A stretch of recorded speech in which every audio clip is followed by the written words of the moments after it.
يعني عشان يربوك كادر للمنتخب. انا بهزر طبعا، انما هيبقى فيه، بس هو بكره المؤتمر الجديد فيه في الجهاز هيقولوا مين المدرب المساعد المساعد، انما الباقي كله معروف.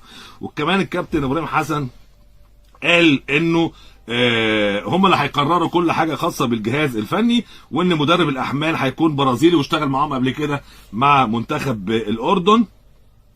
وقال ان هو بيتابعوا دلوقتي مستجدات بطوله دبي اللي هيشارك فيها المنتخب بمعرفه نتيجه القرعه. وعلى فكره الناس بتقول بتنصح كابتن حسام حسن ما تشاركش في بطوله دبي، انسحب من بطوله دبي. ده الفخ اللي حاططه لك اتحاد الكوره، ان انت تخش بطوله دبي دي نتائج تهتز، عاملين لك كمين لجنه واقفه لك في النص في الماتشات بتاعه دوره دبي.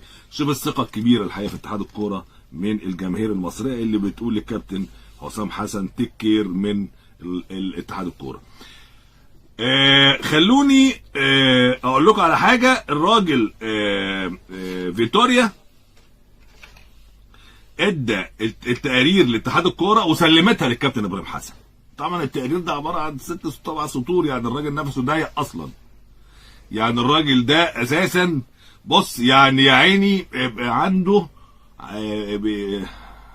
نهجان بسرعه، فالراجل ما عندوش حمل يا عيني يكتب تقارير كبيره. هو كتب 3 4 5 نقط كده، قال لك ده التقرير بتاع فيتوريا وسلموه للكابتن حسام حسن. اول تحدي حقيقي للكابتن حسام حسن هو ايه؟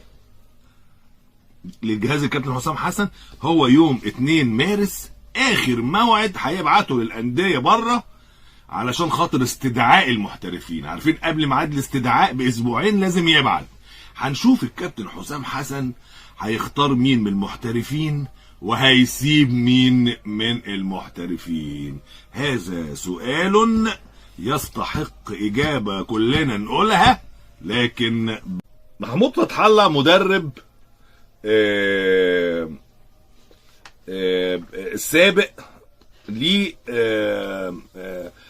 بيراميدز، كان هو مدرب مع باتشيكو اللي مشي اخيرا، وجه الراجل اللي هنقعد كتير على ما نحفظ اسمه الكرواتي ده، هو حاجه اتش بريفيتش في الاخر.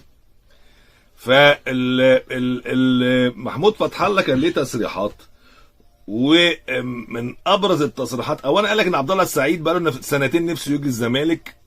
فانا عايز اقول له يا محمود ده بقى له 5 سنين نفسه، مش 2 ده الموضوع ده شغال متهيألي من 2020 حاجه كده ولا ايه تقريبا، يعني يمكن قبليها كمان 2019. يعني ده موضوع عمر يعني. عبد الله السعيد مش من 2 ولا. فيديو جديد ونهار الكلام مهم جدا جدا جدا يا جماعة على قناة بايو كورة. الكلام والرياقة اللي احنا بنشوفها دي مش علينا قسما بيد الله. هتمنى بس تعمل لايك الاشتراك يا جماعة. طلع كلام منذ قليل بان في حاجات كتير جدا جدا حصلت، وانسحاب نادي الزمالك بقرار من حسين لبيب. حاجات كتير شفناها وحاجات كتير، والواحد يعني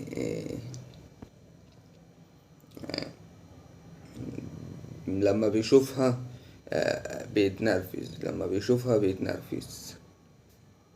اتمنى بس الجميع من اللايكات زي ما قلت لكم. الدعم يا شباب. الشير في كل مكان يا شباب.